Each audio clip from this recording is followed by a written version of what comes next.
Chapter 11, Vines. A number of the vines make very excellent houseplants. Though one seldom sees them, this seems rather strange when one takes into consideration the facts that they are easily grown and can be used for decorative effects impossible with any other plants. If there is one particular caution to be given in regard to caring for plants in the house, it is to keep the foliage clean.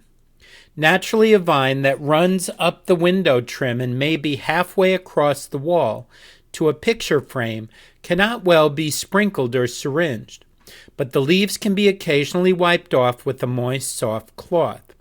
Keep the pores open. They have to breathe. Sissis discolor.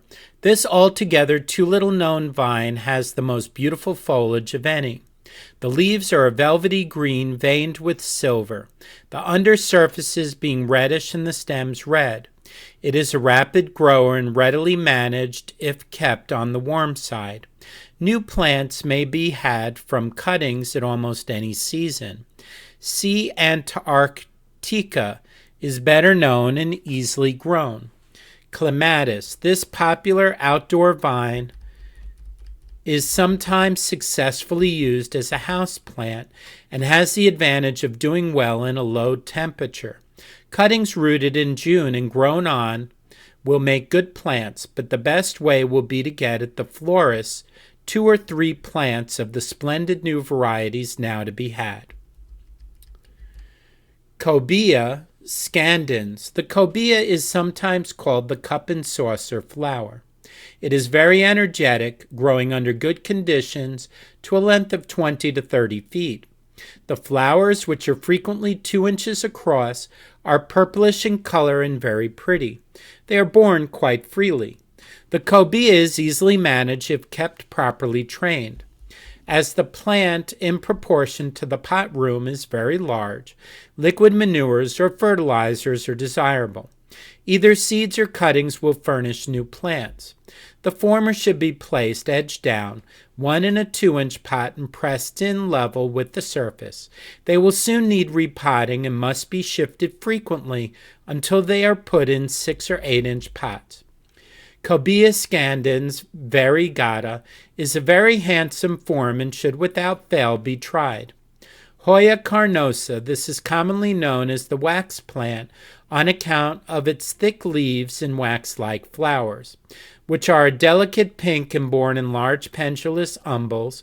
It is easily cared for, give full sun in summer and keep moderately dry in winter.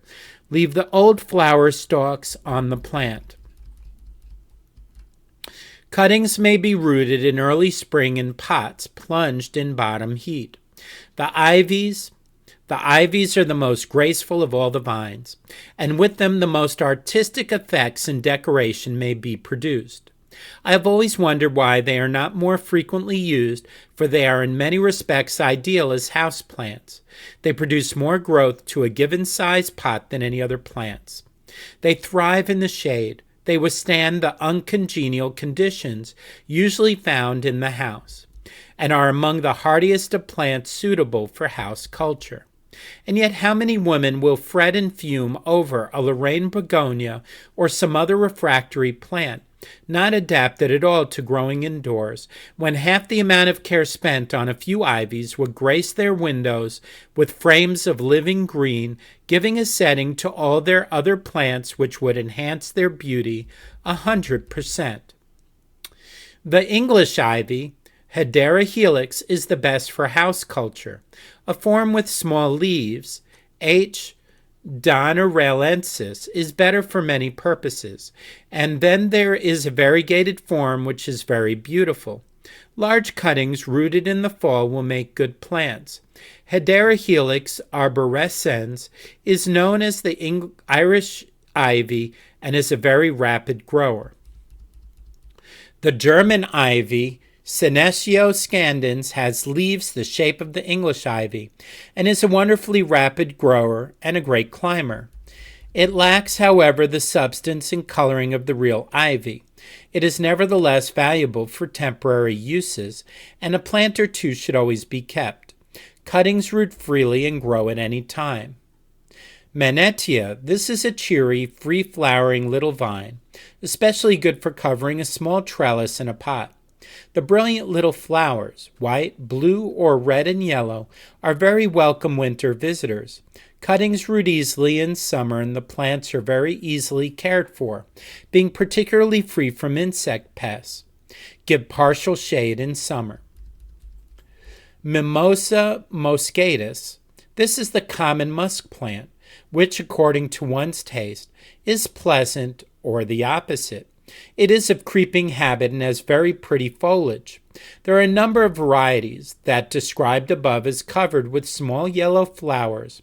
M. harrisoni has large flowers. M. cardinalis, red flowers, and is dwarf in habit.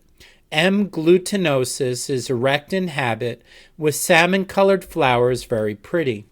Moneywort, Lysimachia numularia. This is a favorite basket plant, as it is a rapid grower and not particular about its surroundings, so long as it has enough water. While the flowers are pretty, being a cheery yellow, the plant is grown for its foliage. New plants may be had by dividing old clumps. Morning Glory.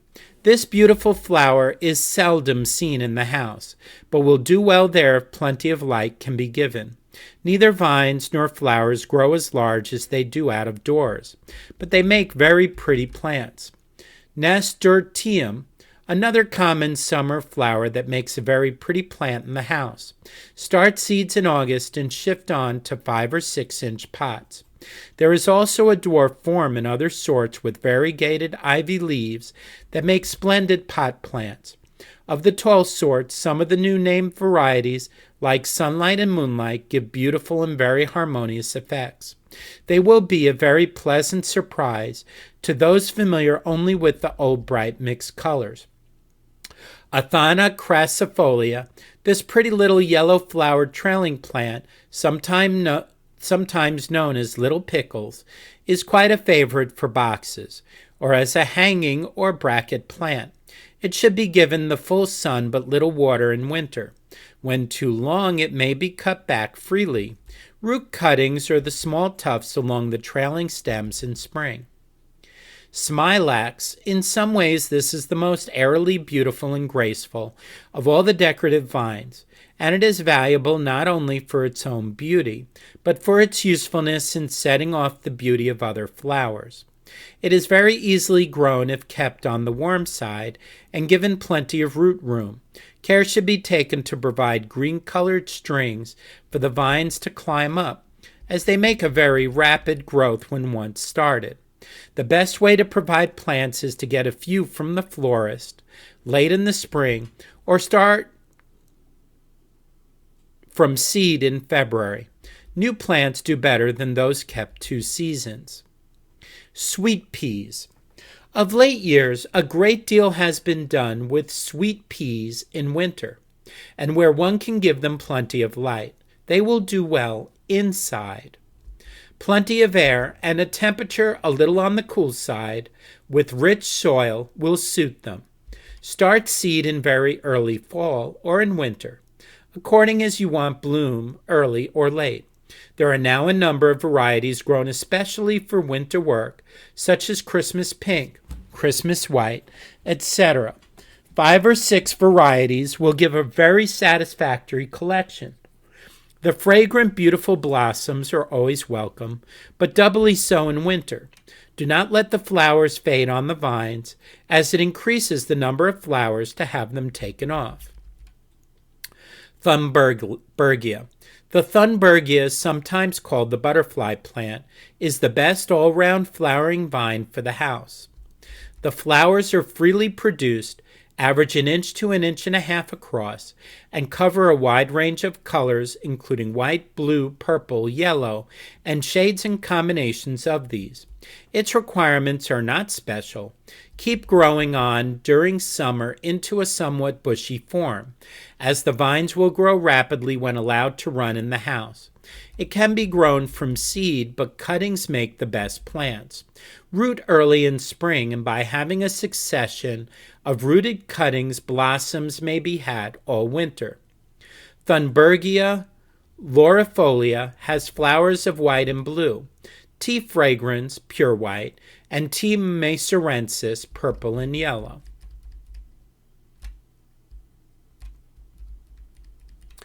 One too seldom sees vines used indoors, although they are easily grown and can be made most decorative.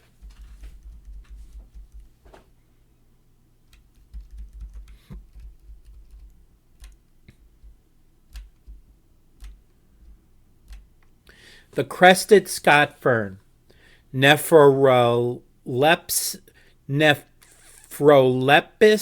exaltata, var. Scolzelli, is one of the most beautiful developments from the Boston fern.